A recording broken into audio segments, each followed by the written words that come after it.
वंदे पुरुषोत्तमम्। अनुत्तरित प्रश्न।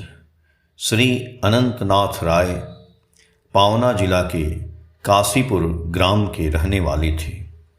7 वर्ष की उम्र में उनके पिता का देहांत हो गया था।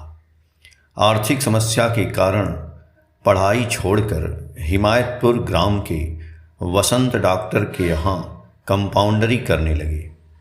श्री ठाकुर के साथ उनकी मुलाकात हुई। कुछ दिनों के अंदर ही उनकी माँ का भी स्वर्गवास हो गया। इसके 2 वर्ष बाद वे विवाह किए। विवाह के 3 वर्ष के बाद उनकी पत्नी भी एक पुत्र जन्म देकर स्वर्गवासी हो गई। 22 दिनों के बाद उनके पुत्र की भी मृत्यु हो गई।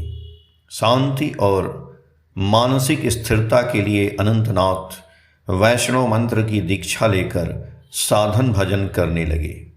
धीरे धीरे श्री ठाकुर के प्रति वे तीव्र आकर्षण का अनुभव करने लगे। इसके साथ ही साथ वे भगवान का दर्शन पाने के लिए कठोर तपस्या करने लगे। सतनाम ग्रहण करने के पूर्व अनंतनाथ को बीच बीच में मांस खाने की तीव्र इच्छा होती थी, लेकिन जितनी बार वे खाने की तैयारी करते थे श्री ठाकुर को पता चल जाता था। श्री ठाकुर उन्हें किसी भी तरह मांस खाने से रोक देते थे। एक बार श्री ठाकुर नदी के रास्ते नाजिरपुर के दुर्गानाथ सन्याल के यहाँ रोगी देखने गए थे। अनंतनाथ विचार करके देखे कि श्री ठाकुर को नाजिरपुर से लौटने में देर रात हो जाएगी। यही सोचकर वे एक सेवक को साथ लेकर बाजितपुर हाट से मांस, प्याज आदि लेकर लौट रहे थे। मैमन सिंह के घने जंगल से घिरा कालीबाड़ी का पथ था। अचानक एक फूल की डाली हाथ में लिए श्री ठाकुर अनंतनाथ के सामने आकर बोले, देखो अनंत, क्या आश्चर्य की बात है। एक ही डाल में 2 विभिन्न रंगों के फूल हैं। कुछ देर चुपचाप रहने के बाद पूछे, देखें बाजार से क्या खरीद कर ले जा रहे हो।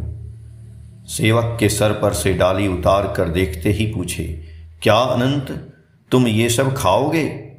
अनंत बिना कुछ उत्तर दिए डाली को जंगल में फेंक कर घर लौट गए। घर लौटने के बाद अनंतनाथ को ख्याल हुआ कि इतने कम समय में इतनी दूर से अनुकूल का आना कैसे संभव हुआ। वे जब अनुकूल की जननी के पास गए तो पता चला अनुकूल नाजिरपुर से लौटा ही नहीं था।